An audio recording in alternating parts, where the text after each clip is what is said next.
Tonight on Dr. Osborne Zone, we're doing a deep dive on pain. If you struggle with arthritis, neuropathy, or any other form of chronic pain, you don't want to miss tonight's episode. We're doing a deep dive on what nutrients can help with your pain, which vitamins, which minerals. We're also doing a deep dive on the medications and how those medications can actually contribute to additional pain down the road. So don't miss tonight's show. We'll be right back. You unlock this door with the key of compassion. Beyond it is another world, a world of science, a world of common sense, a world of sanity. You're moving into a land of both empathy and ethics, of nutritional knowledge and empowerment. You've just crossed over into Dr. Osborne Zone. Welcome to Dr. Osborne Zone. Today it's all about pain. If you struggle with pain, no matter what ails you, whether it's nerve pain, joint pain, muscle pain, this is the show for you. Now, we're going to be getting into select strategies, different supplements that you can do, different diet changes that you can make. So stay with me to the very end because I'm going to be giving you some of the best pearls, some of the top pearls that I see work in my clinic for people who struggle with chronic pain. So without further ado, let's dive in. Now, we'll talk first a little bit about general pain, and we're going to talk about supplements first, and I want to talk about some of the mechanisms of why these are important. Now, some supplements you want to take on a regular basis. So I'm going to highlight omega-3 here first. Omega-3, this is one that's so deficient in so many people's diets because most people don't eat enough cold water fish, and a lot of you probably aren't eating if you aren't eating enough grass-fed beef or grass-fed meats, and some of you, if you're buying conventional meat, you're not getting the omega-3 that you need. And so understand what omegas do, especially 3. They regulate inflammation. This is why they're so important. Now, research, I learned this when I worked in the VA hospital in the rheumatology department, it's 21 years ago now. So research showed that omega-3 fats were actually as effective and in some cases more effective at mitigating pain than non-steroidal anti-inflammatories. So if you take drugs like ibuprofen or even aspirin, there's Celebrex and naproxen and a number of what are called, again, non-steroidal anti-inflammatories, NSAIDs, if you will, when compared to omega-3, they're not as effective for several reasons. One, omega-3 naturally regulates the inflammatory response. So we want that natural regulation more than we want that synthetic inhibition, because the synthetic inhibition causes folate, vitamin C, and iron deficiency. So one of the problems with that, if we're talking about general pain, especially as it relates to your joints, is folate, one of its primary roles is in the formation of cartilage. Same thing with vitamin C, it's in the formation of collagen, which is very important. If you're deficient in these nutrients because you've been trying to synthetically reduce your pain this way, you end up here with weaker collagen. You end up with an inhibition on your cartilage formation, which of course is going to increase the risk for the development of arthritis and other types of pain. And of course, iron deficiency leads to anemias. And so one of the sources of generalized pain is reduction of oxygen, O2. Remember, anemia, which is a lack of the ability to carry the oxygen through your red blood cells to your muscles, your tendons, your joints, etc. You don't want that anemia because that lowered oxygen level will increase lactic acid production. Now, if you've ever gone to the gym and worked out and your muscles burned because of this formation of lactic acid, some people have that pain, that lactic acid pain all the time because they're anemic. This is one of the reasons, again, why anemia can cause chronic generalized pain. So, again, if you're manipulating your pain with these over-the-counter or even in some cases prescription drugs, this is the consequence. You don't want that. This is where omega-3 plays a major role. Again, studies show that it's as effective as these others, but you got to get the quantity right. So, 2 grams per day, and it should be what you take. You want to make sure has a lot of EPA in it. A lot of the omega supplements focus on DHA. DHA right now is very popular because DHA, what we sometimes call brain fat, a lot of people are taking it for cognitive function. A lot of people are taking it for Alzheimer's prevention. And so a lot of the products, these over-the-counter products, they have a lot of DHA, but they're lacking EPA. So you want one that is a good combination of EPA and DHA, 2 grams a day. And this is something that I personally take every day. I take 2 grams of omega-3 every day, supplementally in my diet, because I'm not a big fish fan. I just don't care for the flavor or the taste. And so again, this is something I would recommend every day. Now, if you're looking for something that's gluten-free, check out Omega Max. If you don't have a gallbladder, check out Ultra Omega. These are our 2 formulations that we recommend that are concentrated EPA, DHA, gluten-free, and one designed again for just general health. The other one designed for people that don't have a gallbladder because of the fat malabsorption issue, where we add some enzymes in it to help that absorption of that omega-3. So omega-3, in my opinion, one of the top that everyone with chronic pain or general pain should be using just supplementally to get that inflammatory regulation control. So next, I want to jump into, I want to talk about vitamin C and quercetin. These two specifically, you want to combine them. You want to combine them because together they work synergistically. In other words, if you're taking just one by itself, it won't work as well. So combining vitamin C and quercetin, when you do that, the biochemistry of vitamin C and quercetin, it works in the same area of the cells as steroids. So if you've ever heard of somebody taking like a corticosteroid for pain, sometimes like prednisone would be an example of that. Vitamin C mixed with quercetin works. It's a similar mechanism. It works on the same chemical.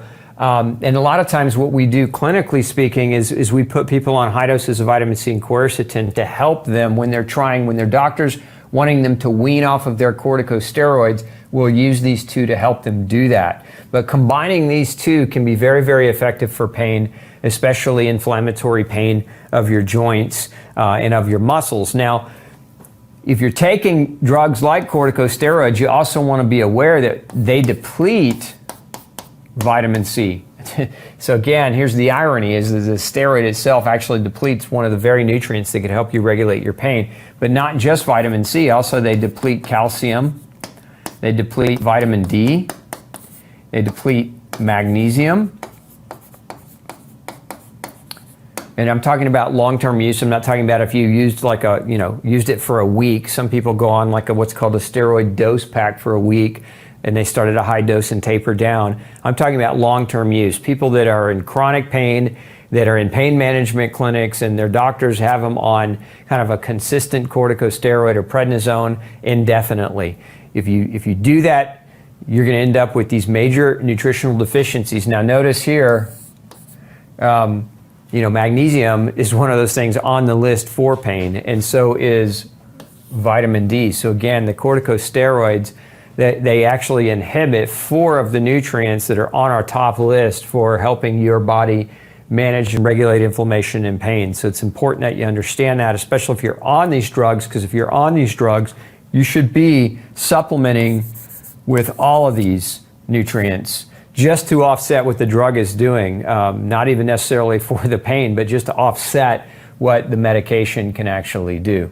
So back to, again, vitamin C and quercetin work synergistically. You want to combine them. When we talk about quantity, a good starting place for vitamin C is about 5 grams for adults, and that's per day. Now what you want to do with that 5 grams is you want to split it up in divided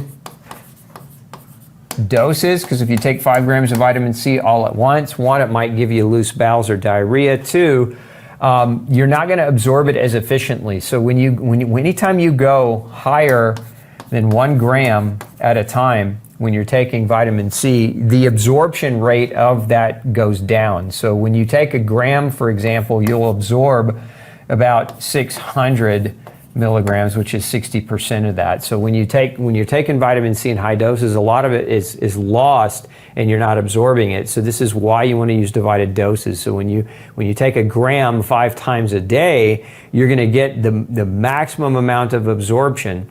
Because if you take it in those higher multi-gram doses, what'll end up happening is you'll lose that absorption of that vitamin C. Now the quercetin, 4 grams per day. Now, if you're going to do this long, I don't recommend quercetin at 4 grams a day long term. This would be more for like an acute type of situation where you're trying to get some relief. But, 2 grams a day long term would be okay. But you start getting into the higher doses, and there's some things that we start to get concerned about. And so if you're taking high doses of this over long periods of time, it's a good idea to be monitored by your doctor. So let's move into the next one, which is vitamin D.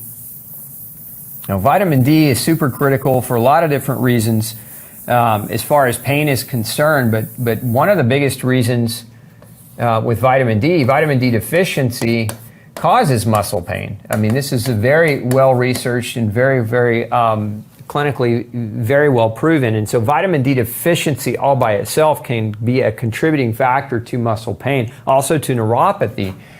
So if you're having neurological pain. Now, this is something that's super easy to check. There's a test you can ask your doctor to run, and that's called a 25-OH-D test. And so basic blood work, your insurance should cover it. Reference range usually on these tests is 20 to 100. A lot of times people will be in their 30s, low 40s on a test like this. This is too low. If you're in chronic pain, this is too low. And you want to get that up. You want to get, ideally if you're in chronic pain, you want your level of vitamin D to be between 70 and 100. And so to accomplish that, most adults are going to need somewhere between 8,000 and 10,000 international units daily. A lot of doctors are hesitant to prescribe vitamin D in adequate doses because there's this myth that because it's fat soluble, it's somehow toxic. And vitamin D,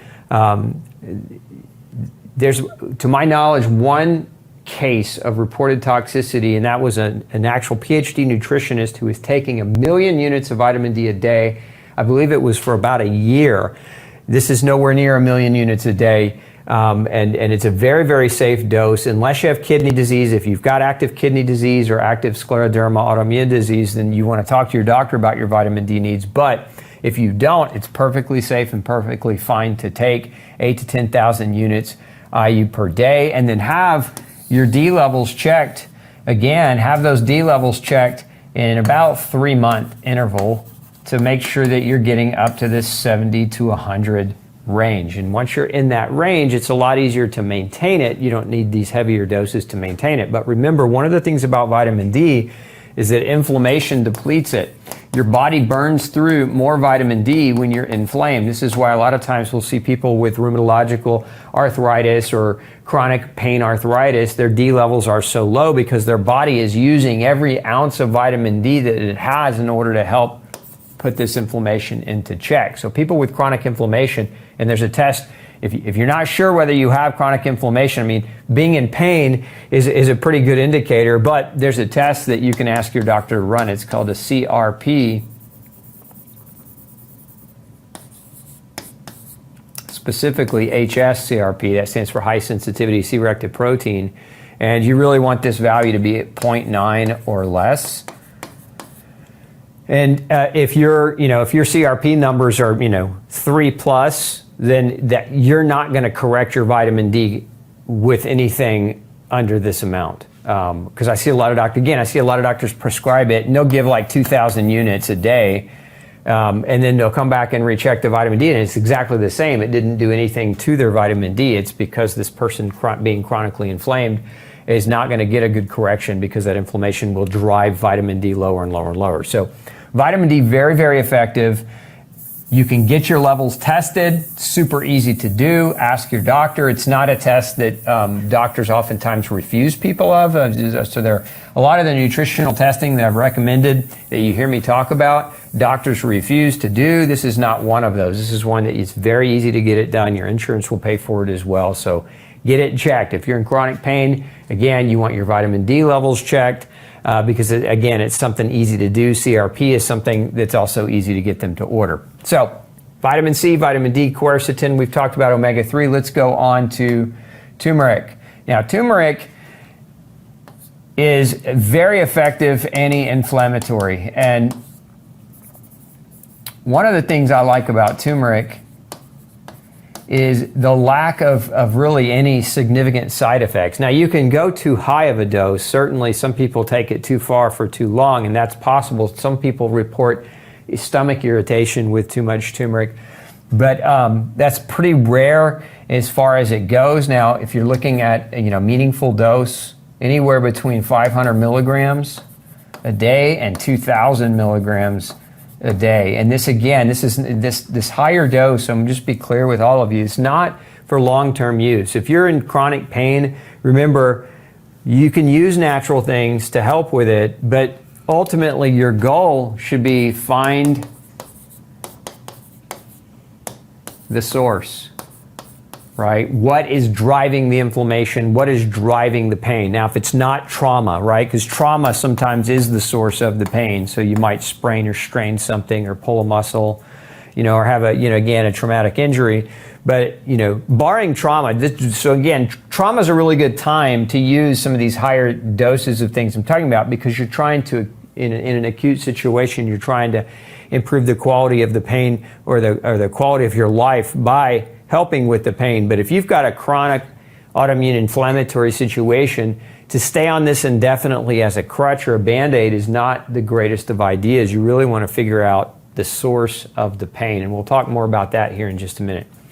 Magnesium is another good one, especially for those of you who have cramping or muscle pain. Magnesium is Mother Nature's muscle relaxer, so it can be very, very effective as a muscle relaxer to help reduce cramping and muscle pain. Now, those, a lot of people have that, like leg cramping, shoulder cramping, eyelid twitching. These can all be signs of just physical signs of magnesium deficiency. But magnesium, pretty safe to take for most folks, 600 to 1,000 milligrams a day. Even at these doses, pretty safe to take, especially those of you who might be on certain kinds of medications known to deplete magnesium. Now, I talked about corticosteroids earlier depleting magnesium, but if you're on blood pressure medicines, most of those, the diuretics like hydrochlorothiazide, the Lasix, those types of medications deplete magnesium. And so this is, we see this a lot in patients that have high blood pressure and they've been on their medication for years. We see their magnesium stores really, really low, and that leads to, or can lead to, chronic pain situations that now we're using magnesium to correct what the medicine created, and so that can be very effective. Okay, then we have glucosamine, chondroitin, MSM. I like to combine these three as as a think of it as an all-in-one kind of a thing. Glucosamine, chondroitin can help with collagen and cartilage repair and formation, can help support that. And MSM is an anti-inflammatory, and it's very, very potent as an anti-inflammatory. A lot of people taste the sulfur-containing amino acid, basically, and can work wonders on somebody who's got chronic pain. So I like to combine these three, again, more for acute pain, not for somebody with chronic autoimmune disease, or with somebody who's got chronic osteoarthritis, where they've got a lot of wear and tear on their cartilage. Maybe they've been told that that their cushioning in their joints is narrowed or it's diminished. This would be a really good indication for glucosamine, chondroitin, MSM to be effective. Okay, let's move into, I think, something you should all understand, because when I talked earlier, so those are general things you can take for pain, but now we want to understand, where does the pain come from? And so I want to share with you what we call the grain-flammation cycle.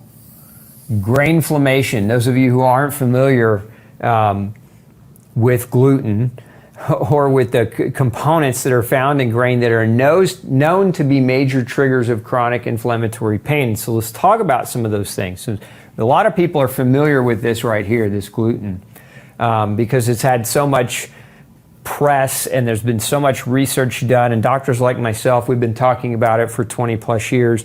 So a lot of you are aware of this term. I mean, gluten-free is now a household word, where 20 years ago, nobody had ever heard of gluten really before.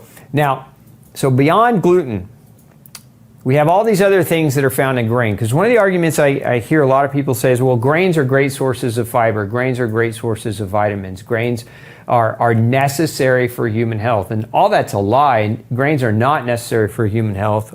We've been told that, and most of the grains that are sold in the store are processed grains, refined grains. If you want to learn more about grain as it relates to how unhealthy it can be for you, check out my book, No Grain, No Pain. But some of the things that come with grain when you eat grain is GMO, right? A lot of the grains that are grown today are genetically modified, particularly the corn. But a lot of the grains are, even if they're not genetically modified, they're sprayed with GMO pesticides. So that brings us to this one here, the pesticides like glyphosate. So when you're eating grain, you're getting GMO, you're getting pesticides. You also, there's a protein, a family of proteins in grains that are known to cause inflammation called ATIs. It stands for amylase trypsin inhibitors. And these have been really well studied to cause inflammation and leaky gut. We also have heavy metals that are found in grain. What do we know so far? We know heavy metals have been found at high levels in corn, like, for example, mercury. We know that cadmium and lead are very high in rice, as well as arsenic. And so a lot of people who go gluten-free rely heavily on rice, and that's one of the problems with rice is, these heavy metals. And so especially if you're, 50 years old or older, you grew up in what we call the lead age. So you've already had your fill of lead. You were exposed to lead in the paint. You were exposed to lead in gas and children's toys and plumbing. And so now, making this a staple food is just adding to that excessive burden. Then we have excessive omega-6. Now, I was talking a minute ago about omega-3, right? And I said that omega-3 is very, very effective for pain. Well, think of omega-6 and omega-3.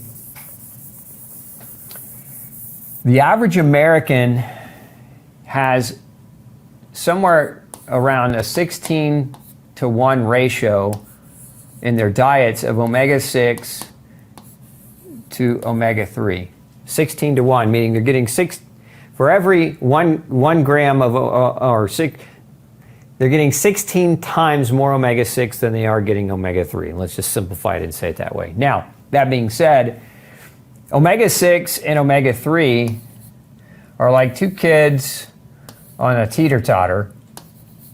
And so, if there's an equality of 6 and 3, then those two kids on that, just like a teeter-totter, those two kids can kind of go back and forth and have a nice fun time.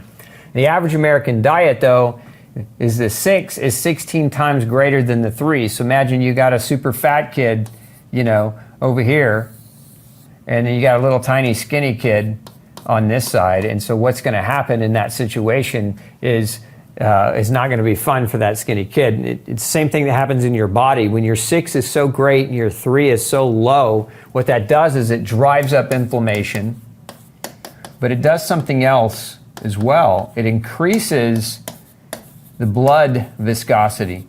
So the thickness of your blood is increased, and this increases the risk for a number of different types of cardiovascular problems, heart attack, stroke, easy clotting, things of that nature, which again, we're trying to avoid. I mean, think about it. If we look at one of the primary uses of medication in the modern world today is to control risk factors for heart attacks and strokes. And one of the easiest ways to control risk factors for heart attacks and strokes is to balance this ratio, okay, this 6-3 ratio. So what do we want it to be? We want it to be ideally we want it to be 1-to-1, but 4-to-1 is acceptable. But when you eat grain as a staple food, so coming back to what we were talking about, there's no way you're going to achieve an omega-6, omega-3 4:1 ratio or less. It's almost impossible to do when grain is a staple in your diet. So that excessive omega actually drives an increased thickness of your blood, and it drives you toward a heightened level of inflammation. We also know that grains are oftentimes contaminated with mold as well as mycotoxins. Now, mycotoxins are very, very dangerous. They inhibit DNA and RNA formation. They're primary drivers of certain types of cancers. So we don't want to expose ourselves to that if we can stop it. We also know that grains, again, if your diet is staple grain, it's that excessive carb, what's it going to do? It's going to drive up risk factors for heart disease. One of the things that excessive carbohydrates cause is triglyceride elevations. Let me spell that right for you. And triglycerides are fat that float in your bloodstream, and that this is one of the major causes or contributing factors to people that develop fatty liver disease, because your body is very, very efficient at taking excessive carbohydrates and converting them into triglycerides. But we also have a diabetes epidemic in most industrial countries, and so excessive carbohydrates are a primary driving force behind that epidemic, and of course that causes an increase in inflammation. We also know that leaky gut, grains cause leaky gut in multiple different ways. Pesticides can cause leaky gut, gluten can cause leaky gut, ATIs cause leaky gut, mold and mycotoxins cause it, heavy metals cause it. So leaky gut is a consequence of that. Now when that happens, this is grain, right? We put all that into the funnel.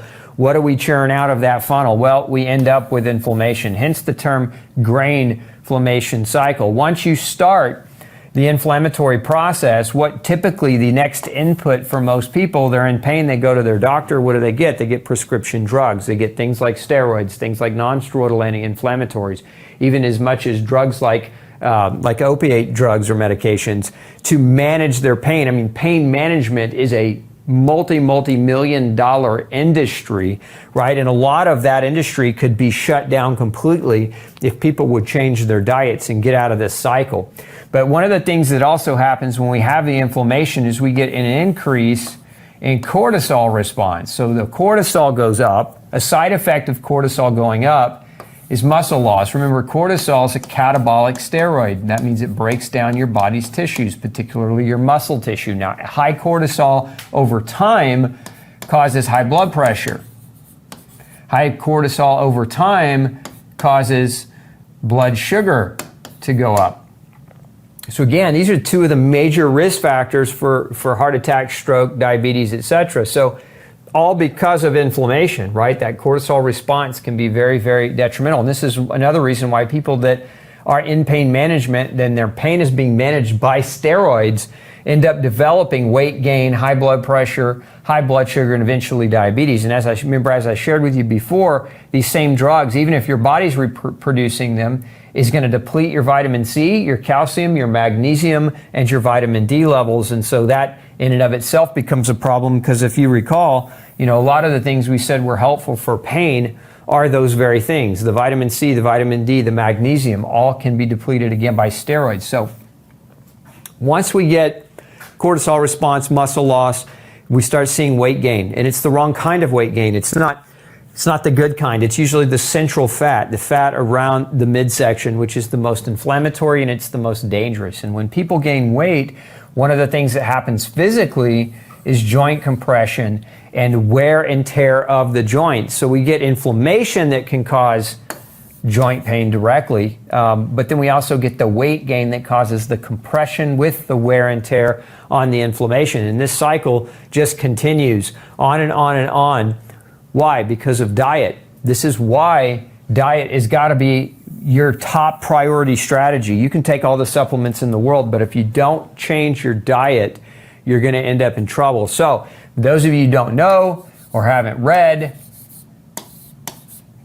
good homework assignment is get your copy of No Grain, No Pain.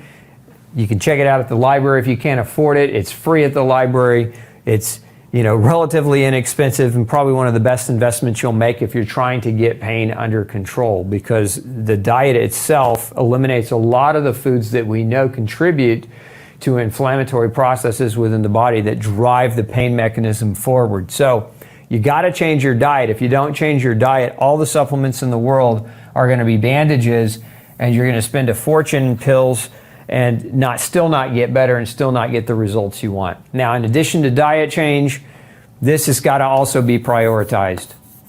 Remember, the body works, when it comes to pain, the body works on a fundamental premise.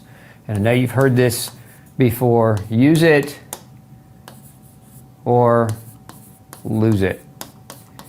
When you are in it, just like I said before, when you have chronic inflammation, go back to the diagram here. Chronic inflammation increases cortisol. What do we say about cortisol? It causes muscle loss. Well, what else causes muscle loss is lack of utilization, right? Sedentary behavior. This is why use it or lose it is an important concept to understand. When you don't exercise, you lose muscle. You add to that a bad diet that creates inflammation and more cortisol production, you lose even more. When your muscles shrink, they cause a tightening impact on the joints. And so now when you go and try to move, it can actually hurt. And this is where people get stuck, because they say, I try to exercise, but I can't, because when I do it, I hurt everywhere. This is why you have to do this. You have to do slow, incremental exercise to tolerance, but you cannot just shut this down with pain as being your excuse. That means you've got to get into some kind of a program, maybe get a trainer, maybe hire a chiropractor or physical therapist to walk you through different strategies so that you can increase your motion and movement, if need be slow, if need be to tolerance, so that as you start small, you can build your way up slowly over time, and you can start waking up your joints, your muscles, your tendons, your nerves, etc. Because remember, when you don't use it, you lose it. Your joints specifically don't have a direct blood supply. The way they are nourished, the way your cartilage rebuilds and gets its nourishment is through motion, through movement. That's why people that sit at desks all day, their knees ache, their joints hurt, because they're not moving them. They're not getting adequate blood supply. They're not getting adequate oxygenation and nutrients into that cartilage tissue, so it deteriorates at a faster rate. We learned this decades ago. The orthopedists used to tell people with back pain to go to bed, like to lie down and rest, right? And so they put people on this lengthy bed rest. And what they learned is that bed rest causes atrophy of the muscles, atrophy of the body, and that the atrophy actually led to increased pain and increased disability.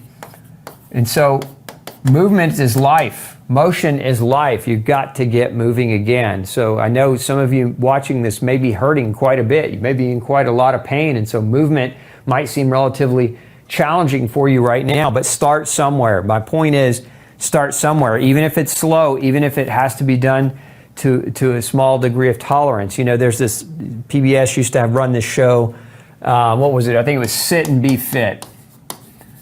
And so what it was an elderly woman who would sit in a chair and she would just move. She would just show general movements. Move your arms up, down, rotate them, lift your legs a little bit. Like, that's the kind of thing you may be finding yourself where you have to start here, and that's okay. Start with something.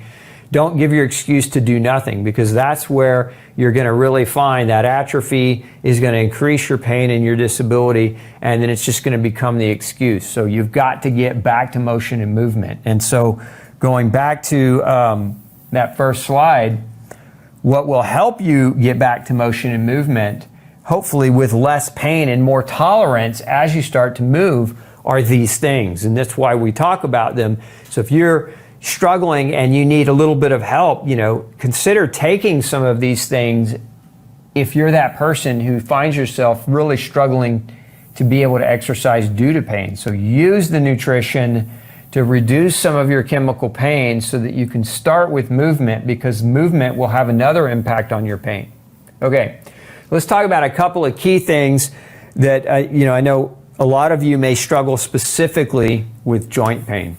Now, there are different kinds of joint pain. There's wear and tear. So we got, wear and tear is what we would typically consider to be osteoarthritis, what doctors oftentimes refer to as aging. I don't agree with that. I think aging is not an excuse. I think most people's osteoarthritis doesn't happen as a result of the years going by. Most people's osteoarthritis develops because they're not using their tissue, disuse, right? And so disuse causes atrophy, atrophy causes compression, compression causes more wear and tear.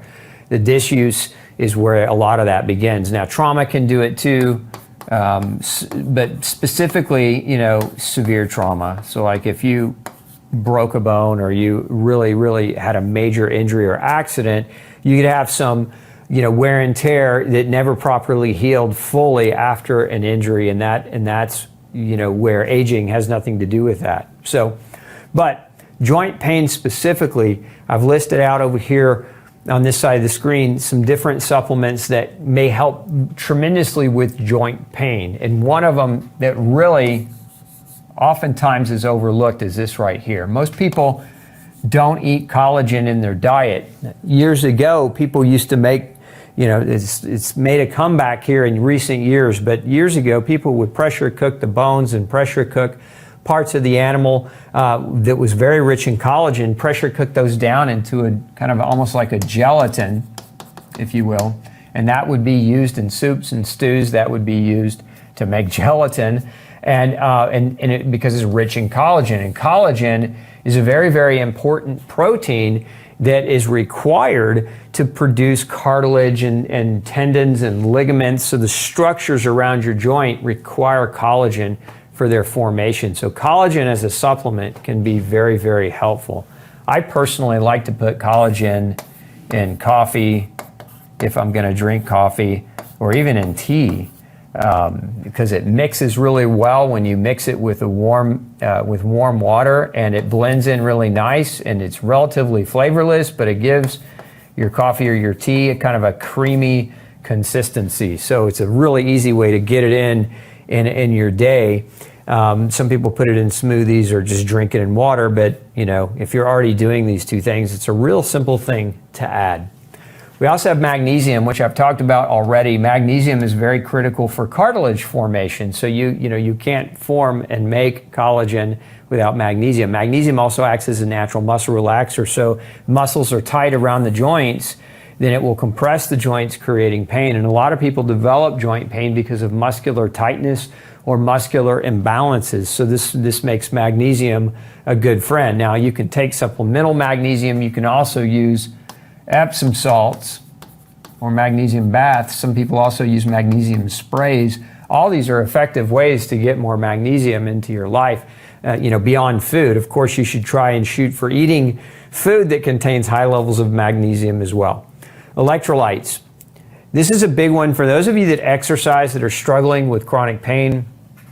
A lot of times with athletes, particularly, we'll see dehydration be a chronic issue. Because of the exercise, this increases the sweating, and so sometimes these athletes won't get adequate rehydration. And so adding electrolytes to water can be very, very helpful. You can also use things like red salt or sea salt or Himalayan salt and add that salt to your food, because and I'm not talking about, the classic grocery store sodium chloride, the chemically washed salt. I'm talking about natural forms of salt to put in your recipes, to put in your food, is a very good idea, because in natural salts like that, you also get electrolytes. Now, I've already talked about these three and my opinion on these three, so I'll just reiterate. Glucosamine, chondroitin, and MSM are fantastic if you're struggling with a chronic osteo type of arthritis and you want to give the support back to your joints. This is a great way to do it, and one of the most effective ways I see clinically for people to get benefit long term. We also have nerve pain, And nerve pain is a little bit different than musculoskeletal pain because this is generally, it's in the nerve itself. So I mean, there's a lot of examples of nerve pain that people struggle with. You know, you've got carpal tunnel would be an example of a nerve problem. A lot of people have, you know, tunnel surgical reduction of the carpal tunnel, where they'll go in and they'll cut in and they'll open that tunnel up, which is not always necessary. I think the surgery is performed a lot more than what's necessary. But that's an example of a form of nerve pain. And then you have neuropathy in general. Neuropathies, I mean, you can get numbness, tingling of the hands and feet, numbness and tingling in any aspect of the body, really. You can also get sharp shooting, stabbing pain neurologically. There's a number of different nerve points throughout the body, like the brachial plexus, and then in the low back, you have the nerves that exit from the spinal cord and the sacral nerves. Like any of these impingements can create neurological types of shooting pain. And so with that type of pain, these things, in my opinion, are some of the most effective ways. And oh, let me add one other thing up here, and that's diabetic neuropathy. And then I'll also just add one more, nutritional neuropathy.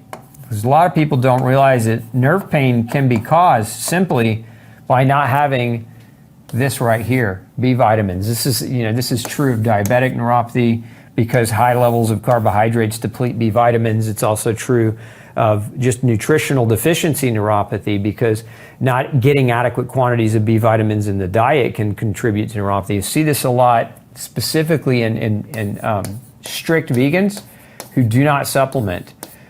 Vegans have a really hard time getting adequate B12 and even vitamin B6 in their diet. And if they're not supplementing their diet with B vitamins, a lot of times it's very easy for them to begin to develop nutritional neuropathy. And this can manifest in a lot of different ways. It doesn't have to just be pain, numbness, and tingling in the hands, feet, or extremities. It can actually also affect the brain. And so it can cause cognitive decline and brain fog, loss of the ability to think, and that's not a good place to be. So keep that in mind. If you are on a vegan diet or a plant-based diet and you're not supplementing with B vitamins, is something you're definitely going to want to consider. Now, beyond that, B vitamins are necessary, particularly B12 and B2 help produce myelin, which is the insulation that wraps around your nerves. And then you also have vitamin B1, which makes the neurochemical acetylcholine. B5 is also helpful for production of acetylcholine. So those two going with that. And then you have vitamin B6, and vitamin B6 helps with dopamine and serotonin, neurochemicals in essence. It also with adrenaline and noradrenaline. So you need these B vitamins. Folate is another one. Folate helps also here with myelin.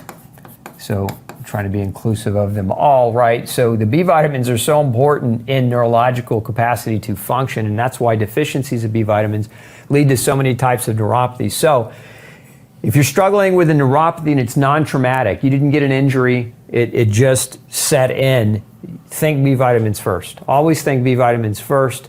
And this is especially true of those of you who are diabetics, because a lot of the medications for diabetes, which we didn't mention yet, but one of the primary meds that doctors prescribe for diabetics is a drug called metformin. And metformin causes B12, folate, and CoQ10 deficiency. And so, these three nutrients, when low, can cause neuropathy. So, you're on this drug for 10, 15, 20 years to manage diabetes because you're not managing it with your diet and lifestyle. And you end up developing these deficits, and these deficits end up causing these neuropathies, and these neuropathies end up inhibiting your capacity to have a quality life, and now you're not moving as much because you're in more pain, and so then with diabetes you're deteriorating at a much faster rate. So again, B vitamins, what you want to look for. Now hemp, a lot of people are talking, it's all the rage, right? CBD, cannabidiol.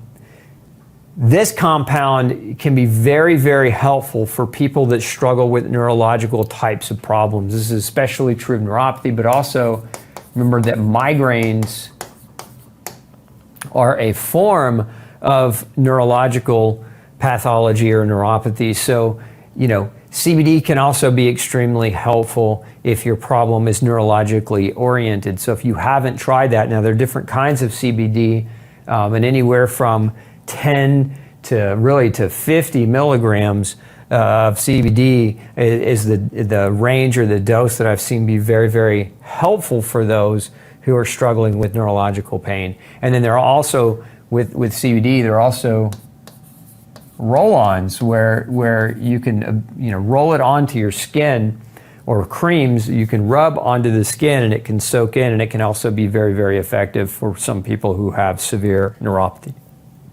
Magnesium, we've talked about a number of times. Magnesium is required for nerves to be able to transmit messages, and so magnesium deficiency can also cause disruption of nerve communication, leading to neuropathy. And then alpha lipoic acid, this is one of my favorites. If you have this up here, been research studies on alpha lipoic acid that actually show higher doses of alpha lipoic acid in some cases dramatically improve or even reverse a diabetic neuropathy. You got to get the dose right, and so anywhere upwards of over 1,000 milligrams a day would be a good place to start with that. And then you have theanine, GABA, and 5-HTP. These are all neurological calming agents. So a lot of times doctors want to prescribe a medicine called gabapentin for nerve pain. People that in pain management that are taking gabapentin. The problem with gabapentin is it slows down the GI tract. And for many people, the side effect, that the cost of taking it is severity of constipation, which you don't want, because constipation is going to cause gastrointestinal problems. If you've got leaky gut, it's going to create a bigger mess for you. So anytime you take a medicine that can affect how the gut does its work, remember the gut's job is to digest and absorb the nutrients from the food that you eat. And if you're starting to interfere with that through the use of chemical manipulation, you can get into trouble in other ways. So I've seen where people didn't want to use gabapentin due to severity of side effects do really well with things like theanine, GABA, and 5-HTP. So again, these are natural options, if you will, for those of you who struggle but don't want to don't do well with this and have the severity of constipation that is caused by it. So those are all simple nutritional strategies that you should embark upon should you struggle with pain. I want to emphasize, though, coming back to this, the number one thing that you should be focusing on is diet change. Diet change, diet change, diet change. Most people have chronic inflammation because they eat food that causes chronic inflammation. So remember the cycle. Let this sink in. Now, if you have acute pain, there's one other thing that I didn't mention that I think I should, because this is something in my toolbox, my arsenal, that I think you should tap into, because it's probably one of the most effective ways to deal with acute injury or acute pain. Again, not long-term use as a crutch, but to deal with an acute issue. And that's combining white willow with Boswellia. These two things here, I won't get into the chemistry, but there's a couple of different chemicals in the cell membrane that are produced when there's injury and there's inflammation. And so these two chemicals are acted upon by both white willow and Boswellia. When you combine them, there's a synergistic effect. I have used this formula for 20 years now clinically, and I've been able to get people off of their opiate medications, people who were in long-term chronic pain management clinics who were really, really struggling, because again, the side effect of those opiates, those aren't fun either, but they completely shut off and shut down the bowel. But combining these two things can be very, very effective at reducing inflammation and controlling or helping you to control pain. Remember that aspirin comes from white willow.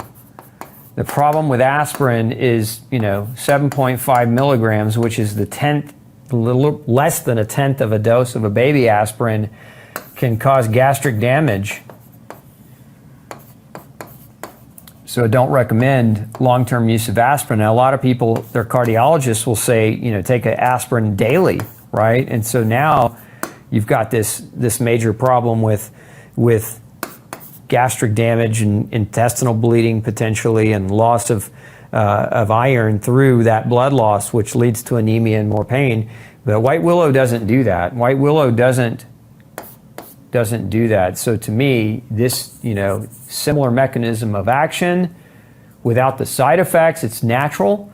And when you combine it with Boswellia, which is a lipooxygenase inhibitor or a LOX inhibitor, that can be extremely effective as the combination for acute pain. So let's say you were exercising, you injured your shoulder, or you were out running and you twisted your ankle. Like, this is the kind of thing that I'm talking about. You've got that acute pain. I have a formula called White Willow Complex, which has these ingredients in it, and it's something I would encourage you to check out if that's what you're struggling with and you're looking for a natural way to support your body's ability to handle it. Okay, hopefully I've given you some really solid strategies for management of pain naturally. Again, the most important thing you can do is diet change. Next, we're going to be taking all of your toughest nutritional questions.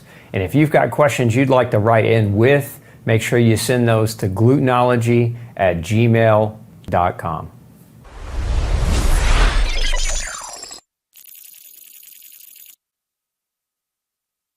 Welcome to the Answer Zone. Your questions, my answers.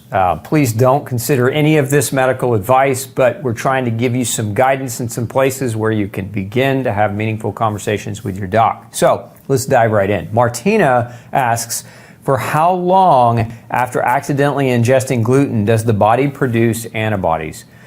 Simple answer, 2 to 3 months. The research on this points closer to that 2-month mark than that 3-month mark, and this is why you'll commonly hear me say that that gluten, the size of a breadcrumb, can cause inflammation for up to 2 months.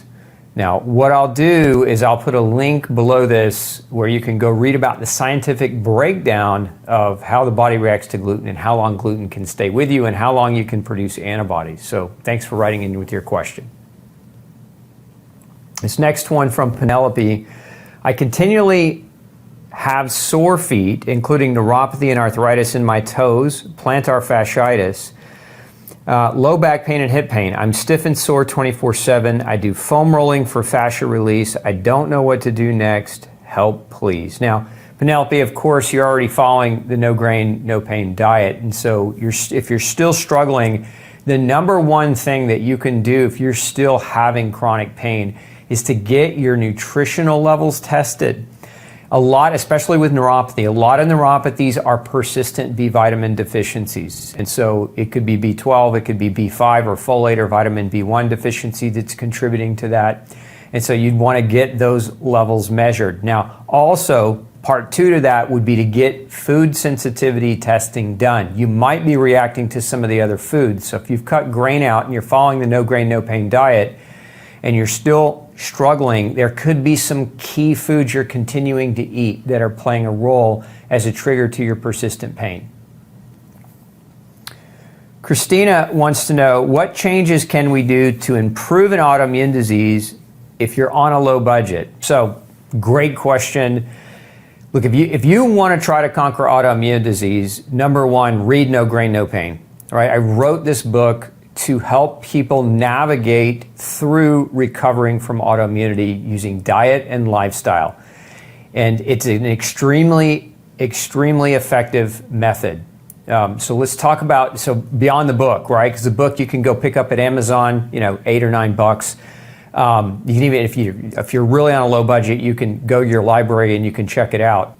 But I'm going to give you 7 things that you can do right now for free. Number 1, eat only real food. So regardless of food allergy, regardless of gluten or not, Real food would be the thing that you want to eat, so no processed packaged food. Number 2, go to bed. Be asleep between the hours of 10 p.m. and 2 a.m., preferably longer on both sides, but you need sleep to heal and repair. Number 3, move your body every day. Depending on what level of disease you have, what level of pain you have, remember exercise is to tolerance, but you gotta move your body. It needs movement to heal and repair. Number 4, fresh air. Go outside. Get sunshine, and that's number 5 is sunshine. So you need clean air and you need sunshine to heal and repair. So number 6 is drink plenty of fresh, clean water. Your body is 60 to 70% water, and if you're not drinking adequate amounts, your detoxification process will slow down. It'll make it harder to heal. And then the last, number 7, is you need to make sure that you surround yourself with positive influences, people who love you, and check your relationships, because a lot of time people are surrounded by grief, they're surrounded by negativity, and that type of energy can really, really delay the healing process. So do those 7 things. None of them cost you any money that you're not already spending, and you might just see your autoimmunity start to turn around.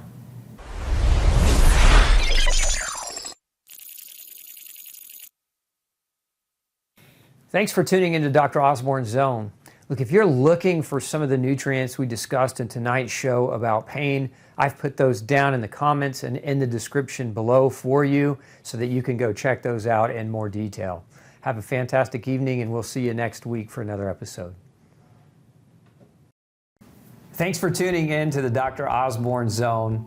Don't forget to share, like, and subscribe for more content like this, and make sure you come back next Tuesday at 6 p.m. Central Standard Time and Thursday at noon 30 for more episodes.